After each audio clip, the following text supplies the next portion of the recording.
Welcome back to Propane Fitness Podcast, episode 44. This is part 2 of our interview with Andy Morgan from rippedbody.jp. So before you listen to this, make sure you've heard part 1. You can check that out on iTunes, on propanefitness.com, Android, Stitcher, and on YouTube. This is a video interview. So let's get back into part 2. We did want to also ask you about the fact that you're living in Japan and your karate background. You mentioned that you were attacked. Can you tell us a bit more about that? Yeah, I don't think actually I did at the start of the podcast mention that one. I might have just before when we were chatting, but I got. I was never good at karate, by the way. I just enjoyed it. I say I came to Japan for karate, but it doesn't mean I'm any good. So I don't want to have that in anyone's minds. I just turned up, did the training, and the reason I got into karate was because I think I was 15, and I just wound up with a glass bottle around my head. Not a very nice situation. Just in my hometown, Sutton Coldfield. A group of kids piled off the bus. One leapt out of the back window. And this is a double-decker bus, and 20 of them maybe, and they piled across the street towards me and 5 friends, and they just wanted a fight, and I ended up with that bottle around my head. The funny thing is, I defended the first blow, and then I went, ow, and then I didn't think to block that it'd swing again, and just copped one around there. Just here, actually. Oh, man. So when I go bald, I'll have a really cool little scar. So that was a very that was a life-changing experience for me, because so my school was in a really rough area. It was in Aston. It was a good school. I went to a grammar school. It was in Aston, and it was a great area 150 years ago, and it's a not so good area now. And so I was used to watching my back, getting a school bus home, getting public transport home when we would go down to the rugby field and then have to get the public transport home. So we'd been set upon a few times on the way back to the bus stop. And in fact, in my first week of school, when we were, is it 11? Is it? 11. Adam had his guitar nicked, and a couple of other lads had their bus passes robbed off them. Is that the word? They're mugged at the bus stop. One kid was bundled into the back of the van in Aston Park and beaten up and taken to the ATM. So like none of that was new to me, but kind of in my backyard at home, not backyard, but in my hometown, that was kind of worldview shattering. It's like, oh wow, I didn't feel safe anymore, and I wouldn't go around that end of town anymore, and it shook me up for quite a long time actually. And so my keyboard teacher at the time, Bob, he said, oh, why don't you come down to karate? So I did. And the guy there at karate, this is a Windley Leisure Centre, if you live in Sutton Coldfield, where all the good people, Dorian Yates, come from. Pete, he was the karate instructor for the juniors there. I think it's probably a 4th dan now, but I think he was a 2nd dan at the time, 2nd degree black belt, that means. He actually got into karate, I believe he got into karate. This is right. After he was stabbed and left for dead. And he's just a weapon now. And his classes were really serious, and I really liked that. But then I kind of figured out after like a year of doing this that, the best remedy for this is not to be attacked in the first place. And I was very tall, but I was very skinny. So I thought I'd have to go to the gym. But I spent years just not really knowing what I was doing. And not gaining any muscle, and not gaining any muscle past a certain point, and not realizing why. Now, looking back on it, the answer is so clear. But back then, I couldn't see, okay, I needed to eat more. I needed to stop trying to chisel this pebble. I needed to build myself up first, you know? And this continued up until I was 25, I'd say. I went to Japan. I'd been traveling a bit in my summers between university years. And I wanted to go to Japan to do karate for a year before getting a proper job. And I went, and I just ended up staying. And then I got into the Aikido. Turns out the headquarters, the world headquarters for the Shodokan style of Aikido, which is the hands-on version of Aikido, where you really get to test your skill. It's not just kata, it's not just form, but you get to fight. That was just down the road, 10-minute cycle down the road, and I was like, brilliant. So I started doing that every day, and it was about, I think it was 2008, 2009. I was on the beach in Goa, and there was this really just beautiful girl named, I won't say her name. Saw her on the beach, and I went over, because you never know, in the future. I pluck up the courage because I'm quite shy when it comes to talking to girls. I pluck up the courage to say hello, and she said to me, not obviously right then as a first comment, but she says, you know, you don't look like you work out as much as you do. And that was a real kick in the balls. It was basically saying, you know what, you should look a lot better for the amount that you work out, the amount that you're doing the Aikido 6-7 days a week, the karate once or twice, trying to fit 3 gym sessions in here, and what's going on, and saying, do you even lift it? Just a diplomatic, do you even lift, yeah. Well, I don't think that was even a thing back then, right? And I was like, wow, you know what? You're totally right. And so I started looking into nutrition and training more seriously, and that kind of led me eventually into doing what I do now. Yeah, that is a fascinating story. I like the analogy of chiseling the pebble as well, of just not focusing on just eating more, not being afraid of losing the abs a bit, and that's it. I'm not surprised that it was a shaking experience to get bottled. I was actually out last night, and someone got bottled, and he ended up with 4 or 5 bouncers sitting on his head and blood coming down the back of his head and stuff. But they just pushed you too far, didn't they? Yeah, just well, it wasn't me. Yeah, but I think he was just going around aggravating people rather than the victim in the situation. It's funny, people look for a fight when they get drunk in the UK, don't they? It's something about our culture, and perhaps Europe and America in general. Here, people get drunk, they don't fight, they fall asleep. Really? They'll fall asleep on train station platforms, at bus stops, in the street, everywhere. They can have their wallet just hanging out, nobody will touch it.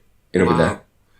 That's so interesting. Maybe something to do with the collective unconscious of the British. Something that was interesting about sorry, Yusuf, about what you said with getting bigger to avoid fights. I've actually noticed Yusuf was going to find this funny. I've actually noticed the direct opposite correlation. So I used to be chubby when I was little, and that resulted in, I guess, kind of similar path to you. Like, I was chubby at school. Got a lot of stick for it, was bullied, essentially. That led me down the path of training to kind of stop that. And it stopped the bullying, but I found, people that you don't know, when you're more of an intimidating presence and you're bigger, they almost see that as that's a threat just by your existence. And they want to deal with that with some kind of, especially, it happens, in the UK, in nightclubs or pubs or whatever. But have you noticed anything to do with that, or did you just find being bigger meant less problems? Well, that was my thinking, right? That wasn't actually what happened. I didn't get big. I did gain some weight, but I didn't get big. that friend, Bob, who did the karate, he taught me the keyboard. He's a big guy, like 20 stone, from rough area.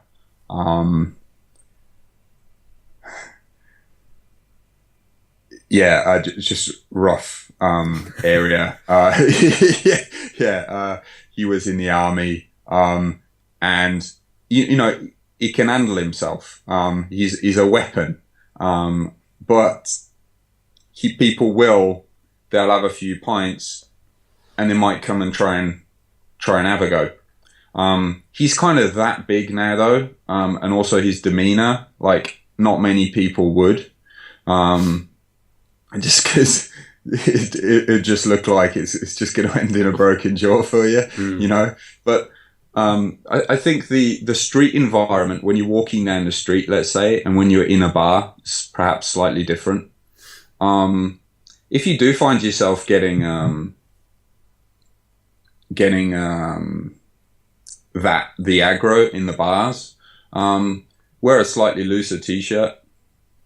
I think people that they wear like very, very skinny t-shirts to show off their muscles, kind of they're okay, they're trying to attract the ladies, I understand that, but they're also kind of making themselves a target from another perspective, from a disgruntled young man or group of men who are, you know, they're unhappy with how their night's gone, and they're like, oh, look at that guy over there, and like he's, you know, they're like, right, let's do him, you know. That's probably where it comes from. And I think your demeanor, the way you walk, your body language can have a big impact on it as well. People, I don't understand the mentality of these people really, because I'm not one of them, but I would guess that they want to attack a big guy to make themselves feel better. But they don't want a particularly hard big guy. They don't want a tough big guy. They just want a big guy. Whatever you can do in that way to make yourself less of a target, you know. Probably. This isn't actually something I thought we'd be asking you about, but I'm really interested now, Andy. Like, what would you recommend for listeners that to diffuse a situation like that, or if you know, in terms of street fighting, I realise that karate is very much above board. Is there anything that you'd recommend in terms of, you said prevention is better than getting attacked in the first place? So apart from sort of trying to avoid the situations where it would happen, what would you recommend? I'm very fortunate in that I haven't been in a fight in my adult life outside of a dojo. I'm not really the person to ask these things for, as I've lived in Japan for so long. If there have been any situations where I thought they might get nasty, I just try and be aware of around the room and see who's, you know, looking like they might want to start something, and just move to a different area or get out of there if necessary. Or if someone is in my face, always be smiley, always, you know, take it as a joke, and, you know, just back down, but be ready to do them at the same time. Like, watch where their hands are. Are they in their pockets? Do they have something? Be ready to take their throat. I can't believe we're talking about this. but like, when I was doing my training, I was always thinking of these things because I felt they were important. Yeah, I haven't thought like this in a good few years now, because I haven't trained. I haven't been down to dojo in a few years, but yeah, it's kind of coming back. Actually, Jeff Thompson, he's a doorman. He's got some good books on this kind of stuff. Okay. So if you're interested in it, yeah, Jeff Thompson's books. That'd be awesome. So I realise that I'm not a tough man. Well, I wasn't good at Aikido or karate. You're tougher than us, though, so it's always useful to learn. Probably not. I'm just a happy, friendly person. I don't like aggro. I don't like angry people. I try and avoid them at all costs. There's just better things to do. Yeah, absolutely. do. Or... I guess sometimes, it's unavoidable. I used to live in Edinburgh, which isn't a rough town at all, but got attacked 3 times while I was there over a few years. Sexually assaulted once as well, which was a bit weird. But speaking of areas we thought we'd never go down, yeah, I think we better discuss that another time. One thing I realise as well is that we haven't actually discussed any kind of diet stuff, Andy. So I wonder if we can just end with a few questions just based on your book, which is called The Last Shred. Is that available on your website? Yeah. You can see it on the website if you just click the books tab there. Cool. So you mentioned a few things about how to deal with weight stalling or not moving in the right direction. So going up when calories are set to be set for weight loss or vice versa. What do you tend to look at when that's the case? Yeah, I think most people, they get unstuck with... They feel that they've stalled when they have no objective basis to judge that on. So what I mean is they're only tracking their scale weight, for example, and they're not tracking it at a consistent time. And they're not being consistent with their diet enough either to be able to objectively, or they haven't waited enough time between measurements to be able to objectively say, yeah, I've actually stalled. Not, oh, I've got a water weight fluctuation or insert other thing here, So most people go wrong by not tracking in the first place. So most people, they'll start out, they're like, right, got to get my macros right. Okay, 2.2 times my lean body mass. Shit, what's my lean body mass? Okay, what's that machine at the gym? I'm going to go grab the paddles and get my body fat percentage, which is going to be wrong anyway, but that doesn't matter. Because you can adjust it later. So they spend all of this time trying to find the perfect calculations, and they don't think about how they're going to adjust those as their metabolism adapts in a few weeks, which it will. Your body adapts to calorie deficit or calorie surplus circumstances. Your metabolism your basal metabolic rate is a moving target.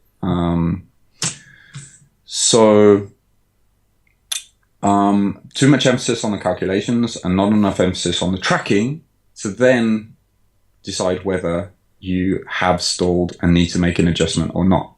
And then if you have stalled, what adjustment are you going to make? Right? People don't think about these things. And this is everything in my business.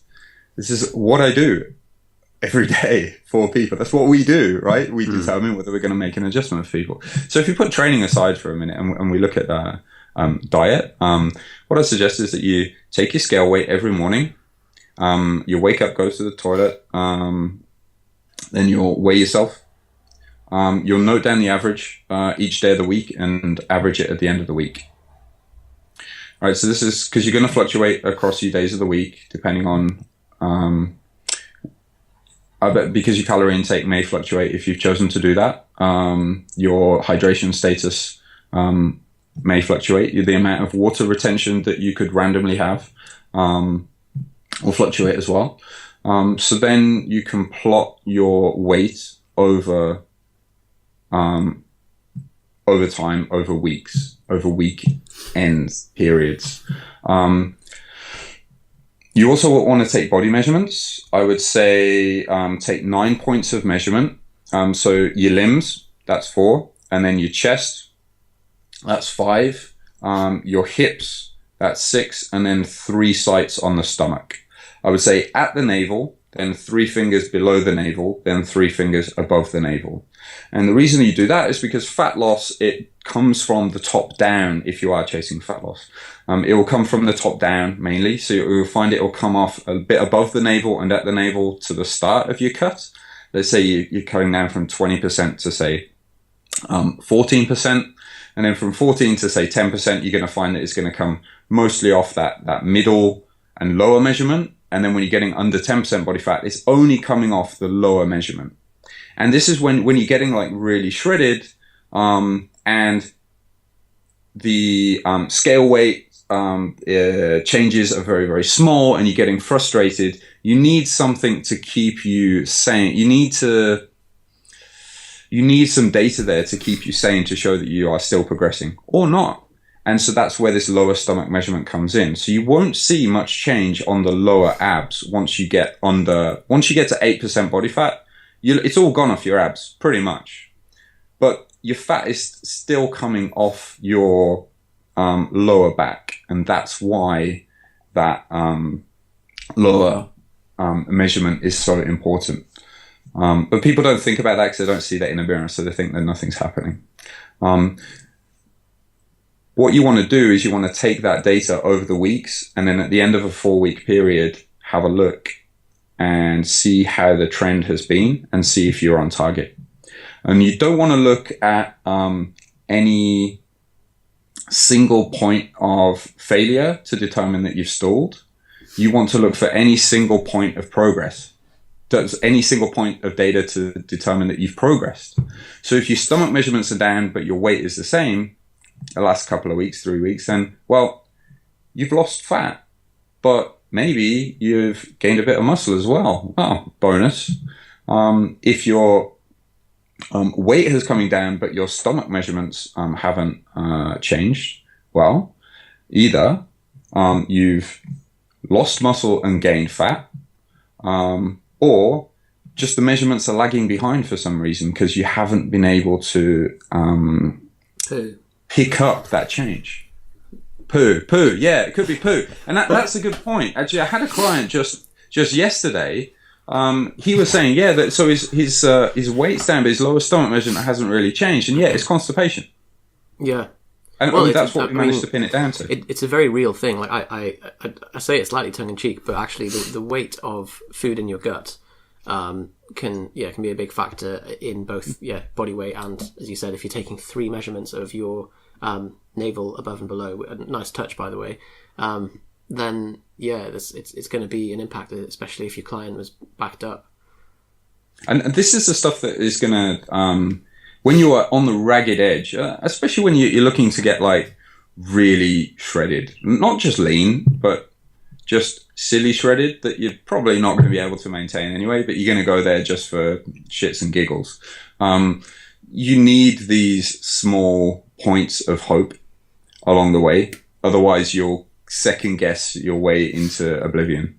The other thing I'll get people to track along each week is rating their stress level on a 1 to 5, rating their sleep level on a 1 to 5, rating their fatigue level on a 1 to 5, and their macro adherence. I've got some rules for that, and their training adherence. And then I'll have the fatigue that they're feeling in each of the main compound lifts that we're doing. Not all the lifts, but just the relative level of fatigue that they're experiencing. So that will help tell me whether they perhaps need a deload or whether we should increase volume or whatever. Yeah. I think what this sort of hints at really is the level of objectivity you're able to get when you're being coached. Because I think if you're dieting yourself or managing your own diet, you focus more and more on the noise that surrounds the signal rather than the signal that we're trying to measure. So you'll focus on the one day where your weight was high, or the one day where training was tough, or the week where maybe your macros were off. But as you're saying, if you can spot in a week of weigh-ins that there was 2 days that were new low weigh-ins, even if the weekly average wasn't quite in line, or as you say, like maybe a measurement showing progress, then you can objectively look at that from a distance without the emotional bias and say, okay, we're still on the right track. We maybe need to make no adjustments this week or a smaller adjustment than normal. And I think that, unless you've been through the experience of trying to diet yourself, it's impossible to really place a value on removing that when you're trying to diet, because it's pretty significant in my experience.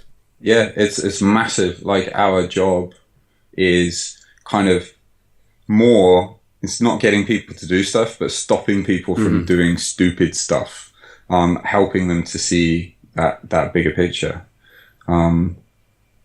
getting them not to make the cuts they would otherwise have made. Yeah. So that's what I've tried to do. You mentioned my book. That's what I've tried to do in the book, is write it so that people can self-coach. It's fun. I've just hired my second guy on my team in Japan. And we're using that book to teach him how we coach, how we make decisions for the clients that he'll be taking on in Japan for us. And I hadn't actually thought about it as a training tool. As a training tool internally, yeah. I'd written it as like a tool for people to self-coach or for other coaches so that they can see how I coach and get their own ideas. And it's not like, this is the way to do it. It's like, well, this is kind of what I've learned along the way as I've made mistakes and, just kind of tried to refine things. And maybe you will get if you're looking for a start point, this will be a solid start. And then you can work and refine and come up with your own ways of tweaking these things. As you progress as a coach. Yeah. I think some of the problem comes with, when you've been through, how many years you've been training, you've made all these mistakes and you've had all these realizations, and that it becomes quite profound in your thinking. When you say, okay, I'm not going to look at weight on a day or 3 days. I'm going to look at it over a month or a week or whatever. That, I think, lacks weight when someone hasn't made those mistakes, because they might hear that and think, oh, I don't want to weigh myself every day, or I don't want to take measurements. It doesn't matter. Like, I'm just going to do what this program from bodybuilding.com says. I think to a degree, if you're able to recognize that thinking in yourself and make have someone else do it for you, then great. But I think by and large, people need to make their own errors, don't they, before they reach these points of realization with it. Yeah, people need to just go and stuff it up before they're ready to be coached. I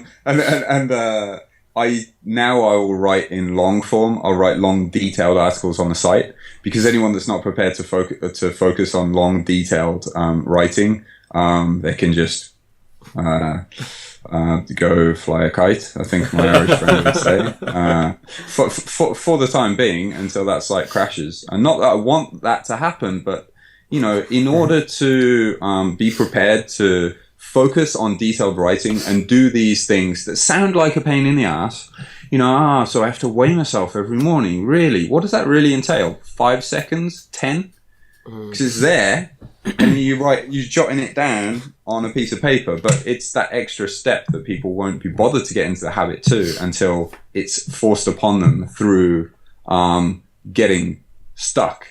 And flying it's sad, really, because flying enough kites to then realise that actually, I don't like flying kites anymore. I'm going to weigh myself.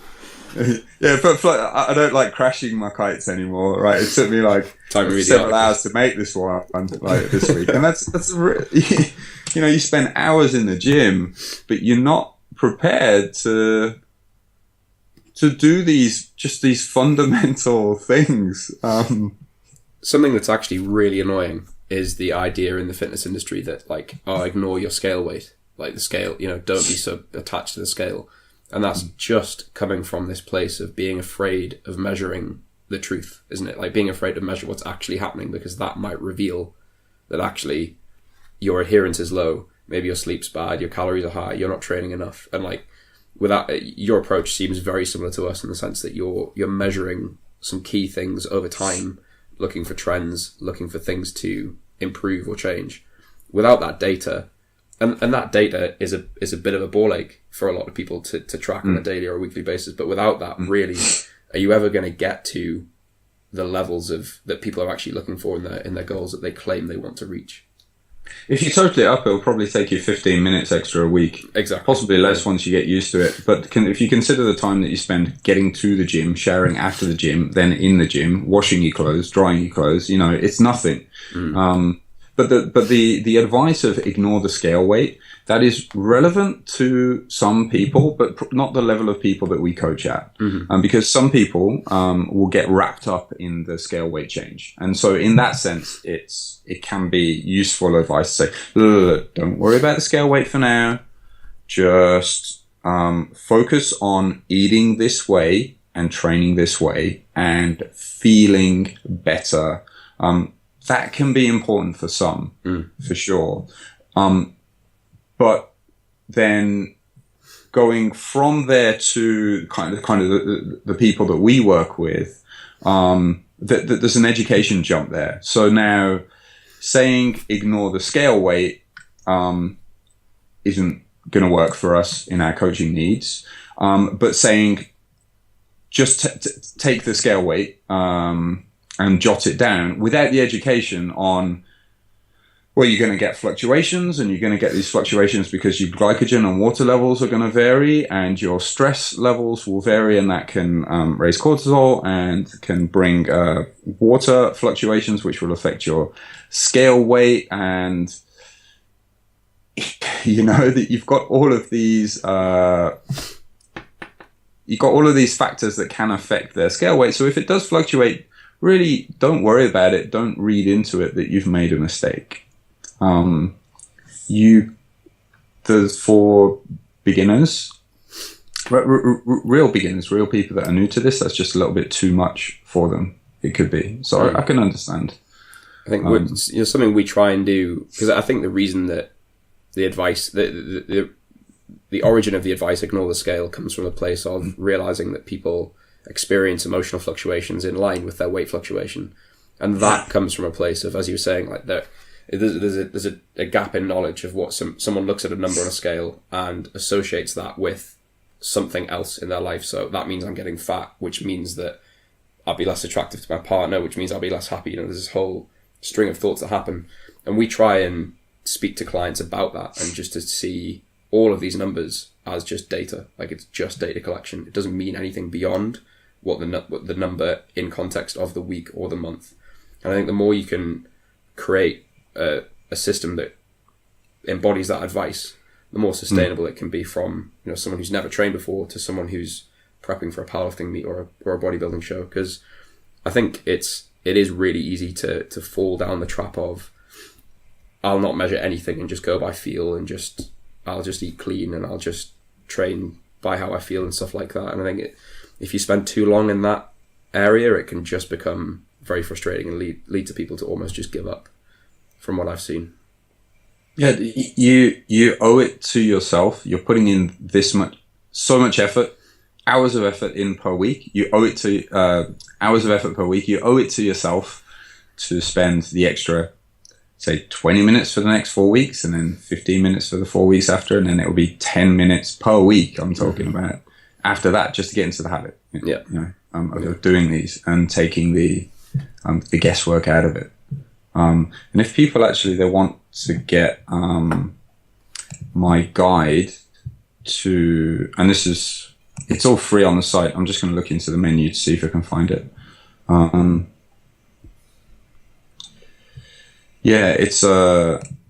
got an article on how to track progress, and it talks about the measurements, and it's just on the website. If they go to ripbody.jp and then they click on the menu,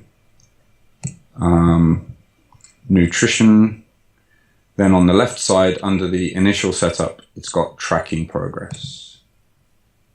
And that will take you, that will pretty much take you through. In fact, this is a chapter of the book that you mentioned, and it will show you how to track things. It's called How to Track Your Progress Like a Pro to Ensure Body Composition Goal Success. Cool. And so Google hates that. Yeah, I'm sure. And how can we find out more about you, Andy, and follow the rest of your work? Ripbody.jp, or there's the Muscle and Strength Pyramids. So that's muscleandstrengthpyramids.com. I got very fortunate last year. Eric Helms approached me to help him put together his Muscle and Strength Pyramid Nutrition and Training YouTube series with his teammate on the 3D Muscle Journey, Andrew Valdez. And we co-authored those. I helped in my own little way to write those books with the two of them. And those books have done really well. They're just helping people get the priorities in order for their nutrition and training. Yeah, they're fantastic books. We've read both of them, and couldn't really be a better place to start for reading on training and nutrition. Thank you. Thanks. Great. I feel really, how can I say? I don't quite know the words but I feel very fortunate to have been a part of that project. And every day I kind of feel that I need to earn my crust in how we can make these books better for the second editions, which people get for free if they bought the set of books. It's free updates forever, and we've got some ideas on how we can make them better. And yeah, we're just really looking forward to building these into something. I think they're good. I think they're great anyway, because Eric, Andrea, and their coaching team, 3D Muscle Journey, they're just great at what they do. And I'm just looking forward to building these into just something exceptional. Yeah. Eric's awesome. We got coached by him for a couple of years each, so he's taught us a lot about what we know for coaching and our general understanding. So I can imagine working with him, collaborating on a book must have been an incredible experience as well. A bit nerve-wracking to start with, for sure. So I kind of I would send over so I drafted the training book. The first draft was mine, and